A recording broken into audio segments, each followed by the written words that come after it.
pushing. Yay! I think I'm live. I don't know. Here, I gotta also do one more of these. Here we go. Push some buttons. Okay, here we go. Checking connection. All right. Yay! It looks like we are actually live. It might actually work this time. Yesterday was a mess. Oh my gosh, was yesterday a mess. I probably did it 5 times. And finally, an hour later, I got it to work. Ugh. So, but we're here. We got this. You know what? Today's our day. It's Friday. It's Friday. All right. I like Friday. So, yeah, let's get started, shall we? Hi, Valerie. Good to see you. I hope you're functioning, living, functioning, all that good stuff. So, yeah. For those of you that don't know me, I am Crystal Webster. I am founder of Sharing Solace. I am also the author of a forthcoming book, Confessions of a Griever, turning a hot mess into an Haute message, Laughable lessons for when life just sucks. But above being an author, above being the founder of Sharing Solace, I am Madeline's mom. And that is the most important thing to me. I know you hear me say it every day. I say it every day because it's true. Yeah, so I'm Madeline's mom. I'm Maddie's mama. So for those of you that don't know how this works, every day I read a story and then you choose the story that we're going to read tomorrow. All of the stories are coming from the book. And yeah, it's just a fun way to, while we are physically isolated from ourselves and each other, we don't need to both mentally and emotionally be isolated from each other. So this is my way of trying to bring us together in a time where we need it the most. And I'm not sure a lot of people are realizing that there is grief going through this pandemic, going through COVID-19. You are grieving things that you lost, whether that is a big thing or a small thing. You're allowed to grieve. You're allowed to grieve the losses of the events that you had planned and the birthday parties and the people that you don't get to see right now.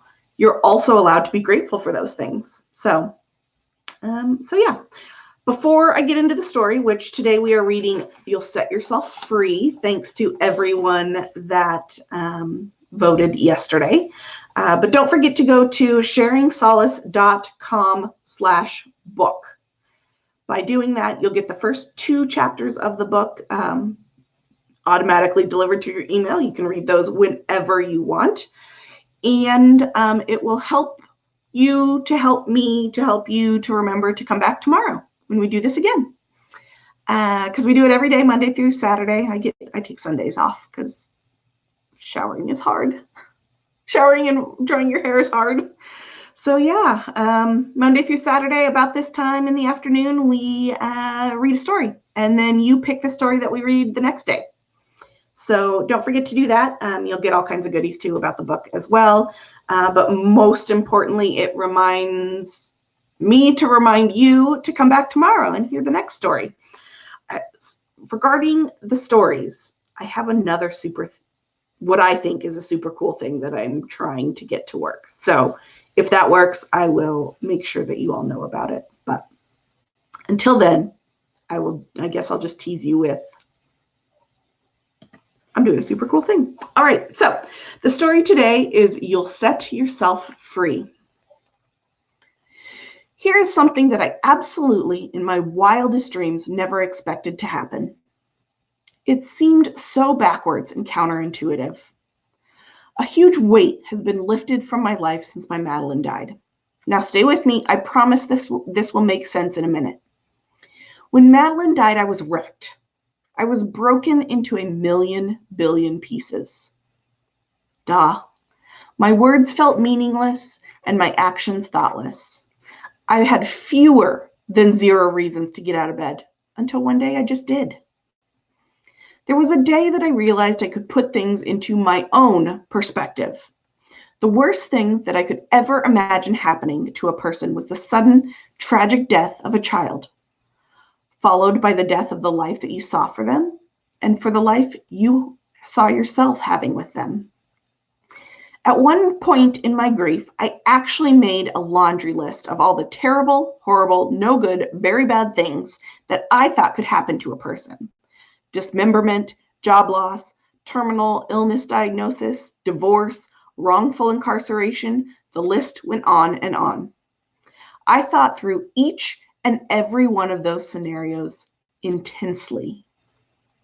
Who else was affected, the time frame, the short-term effects, the long-term effects, and I decided, again, this is my own perspective, that the worst possible thing that could happen to a person was to knowingly or unknowingly kill the person you intrinsically love most in the world, essentially making yourself barren, affecting everyone around you with that pain for the rest of their life, all while carrying that guilt and grief with you for the rest of eternity. Basically, after a whole lot of research, I decided the death of my Madeline was my own worst nightmare playing out in real life. That the death of your child, the child you created in love and subsequently killed, was the worst possible thing that could ever happen to a human being on the face of the planet.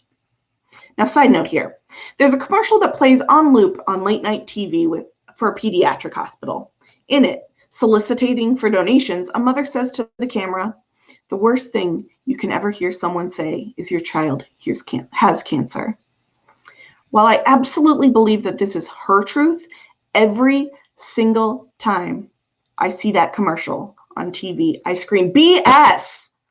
The worst thing you can ever hear is Madeline Elizabeth Webster, or insert your child's name here. Time of death, 4:23 a.m. There is some, okay, maybe not a lot, but some hope with cancer. Dead is final. So I sat in my own self-pity party stew for a very long time. I comparison-itised my grief to everyone else, brushing all of their grief under the rug because at least this, that, or the other, until one day I realized I was still somewhat upright. I wasn't dead yet, so that must have made me stronger. Thank you, platitudes. And my tune changed just a little bit, even though I was still playing the blues. I realized that even after all the research, I promise it was completely unbiased, the worst possible thing that could have happened to a human had happened to me. And I still wasn't dead. For some reason, that gave me a little extra pep in my step. It helped me to see the day just a little differently. The extra long wait to check out at the grocery store, not the worst thing that's happened to me. The screwed up delivery order, well, I'm still alive. The traffic and construction that just won't let up, I survived that. I'll survive this. I could literally look at anything that happened in my day and say to myself, that's not the worst thing that's ever happened to me.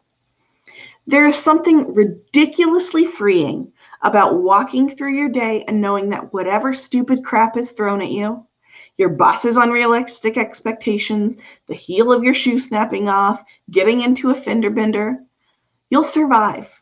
You've survived 100% of your days up to this point. All right. That is yourself free. Do you believe it? Do you believe that you have the ability to set yourself free? That you have the ability to find the positives in every day? So, yeah, there we go. So that's our story for today. You'll set yourself free. Let's look at what we can read tomorrow. Tomorrow's Saturday. Yeah, which I guess doesn't make a whole lot of difference because pandemic. Yeah, anyway. Okay, so we got 3 options for tomorrow. Option A. Did I just make you mad with my story? Because I think my grief can beat up your grief? Oops. Go read My Grief Can Beat Up Your Grief. Or B. Let's go on a trip. Welcome yourself to Paris by reading Hallo, Ostersweiss. Or C. C3C. Maybe you need a friendly reminder. We all process our grief differently, and that's And that's okay. Read There's No Right Way to Grieve. All right, so story A that we can read tomorrow is My Grief Can Beat Up Your Grief. B is Hallo Osterschweiz. Or C is There Is No Right Way to Grieve. So pick A, B, or C, and that is what we will read tomorrow. Just leave a comment in the comment section. And tonight, before I go to bed, and bedtime is somewhere between 11 p.m. and 4 a.m. So this is a very scientific thing that we're doing here. Before I go to bed, I will tally up the votes, see what everyone wants to read, and that is what we will read. So, I see an A. I see a couple Bs. Ooh, okay, this is going to be a good one. I'm actually really excited about all of these stories. They're, as you can tell, they're all going to be tongue-in-cheek, but they're a lot of fun. So yeah, just comment A, B, or C, and I'll add it up. And that is what we will read tomorrow. If you haven't already, please head over to sharingsolace.com/book and get on the mailing list. That will remind me to remind you to join us here live tomorrow afternoon, because I'll send you just a quick email saying, hey, don't forget we're doing this again. Of course, all stories are being saved into the file, so you can watch them whenever you'd like. But it's a lot more fun for me and for you if you're here live, if you can join us live. So yeah, sharingsolace.com/book gets you the daily reminder of when we go live. It also gets you the first 2 chapters of the book in writing. Those are letter from the author. That's me. I'm the author. And then why this needs to be written. And I have a very unique take on grief and why this book in this fashion needs to get written. Mostly because I'm sick of hearing about the faith-based side, which is very touchy-feely, and then the clinical side, which is very scientific and numbers and facts and figures and stuff. And there is a happy medium. You can be both numbers and touchy-feely. And so that's kind of, I'm at that intersection, I guess, or in the middle of the spectrum. So yeah, sharingsolace.com/book. Don't forget to sign up there. You can also see a preview of the cover of the book, which is still in draft form, but oh my gosh, it is so beautiful.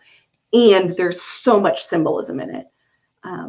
I hope that you'll go take a look and tell me what you think. I want to know what you think about the cover. Yeah. So yeah, A, B, or C for what we're going to listen to tomorrow. A, My Grief Can Beat Up Your Grief. B, Hallo Osterschweiz. Or C, There Is No Right Way to Grieve. You pick, and that is what I will read tomorrow. Yeah, so I think that's it. I was trying to think of something else clever to say. I'm clevered out. Sorry, I'm done. Don't forget to vote. If you're watching this as a replay, let me know it's a replay, just because that's kind of fun. And you can vote even if you're watching the replay.